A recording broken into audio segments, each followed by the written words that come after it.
Además era una modelo argentina muy conocida. La película se rueda el año 85. El Oscar se lo dan en marzo, el 24 de marzo del 86. Yo no sé si se rueda a finales del 84. Digamos que es como del 85. Está muy cerca del 85, ¿no? Hace 18 años escasos, ¿no? Pues, ¿qué pasaba? Pues que en Palermo se descubre una gran ciudad subterránea usada por la mafia como refugio, que fue una gran noticia de entonces, que fallece en Barcelona nada menos que Salvador Espriu. Su poesía completa se traduce al castellano con el título de Aprendizaje, y es curioso porque tenía algunas cosas que, para no decir Arenis, decía Sirena, Ronda de amor en Sirena, que era en Arenis. Era muy curioso, un poeta excepcional. Militares de los dos ejércitos combatientes en la Guerra de España participan en un acto de homenaje a los soldados muertos en esos 3 años horribles de nuestra guerra.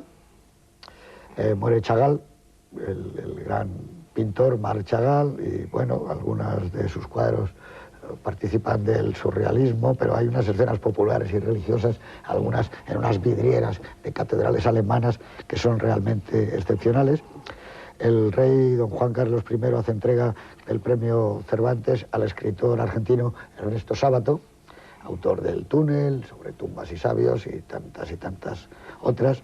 Pérez Ferrer ingresa con Julio Caro Baroja, me parece que entraron los dos juntos en la Academia Española, uno de los grandes poetas españoles también del siglo XX, Pérez Ferrer, sin ninguna duda, y del que siempre, por lo menos yo tengo esa sensación, desde hace 4 o 5 años se habla de él como un posible premio Nobel de literatura, ¿no?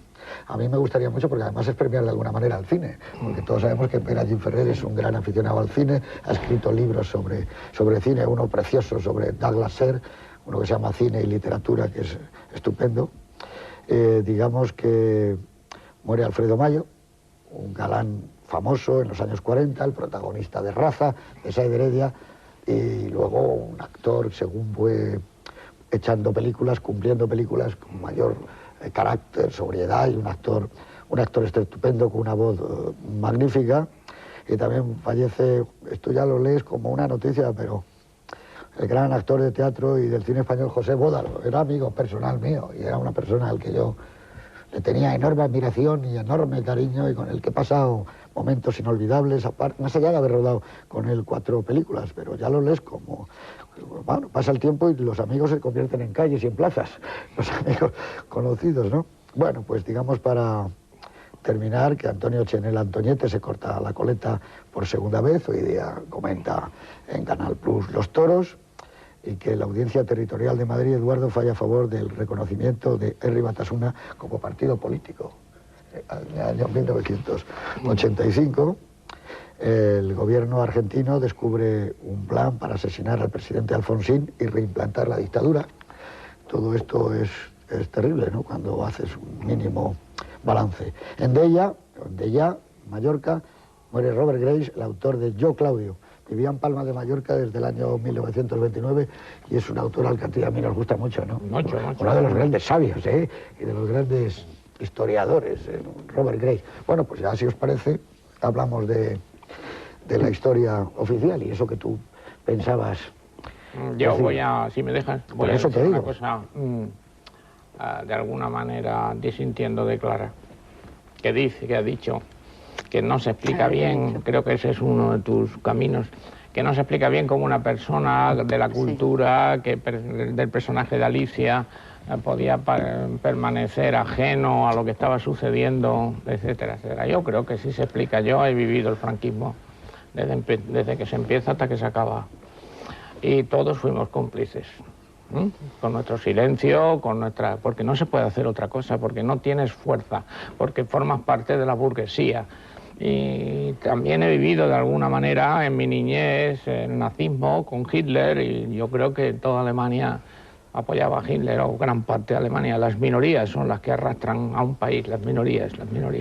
Hay una cosa que se dice en esta película, que a mí me parece que es muy verosímil la historia, que una persona se mantenga en el silencio y ajeno, porque eso no va conmigo, Y en la película se dicen constantemente datos para comprender eso. Es decir, sería un subversivo, si no, no lo hubieran detenido. Es decir, todo eso lo he oído yo de compañeros míos que detenían y después era comunista, pues si no, no se lo hubieran llevado. Realmente no era ni comunista, ni era absolutamente nada. Hay una frase que a mí me gusta mucho de la película, hay muchísimas, porque creo que el guión es magistral.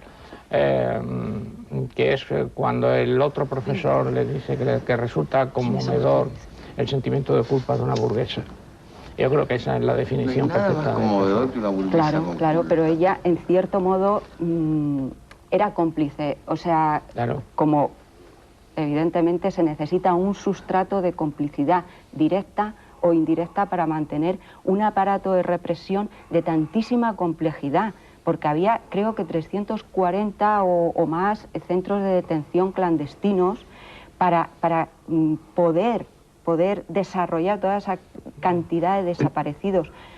Ella no es una mujer, no quiere ser consciente de lo que está pasando. Yo creo que ahí está el valor de la película y la clave, que no está juzgando de una manera directa, pero sí que está poniendo sobre el papel la actuación de una persona de la burguesía que prefiere el confort a darse cuenta de lo que está pasando. Porque evidentemente a ti te entregan un niño, lo adoptas y no sabes de dónde ha venido y algo tendría que ella estar oyendo, porque esas elipsis de la película están muy bien.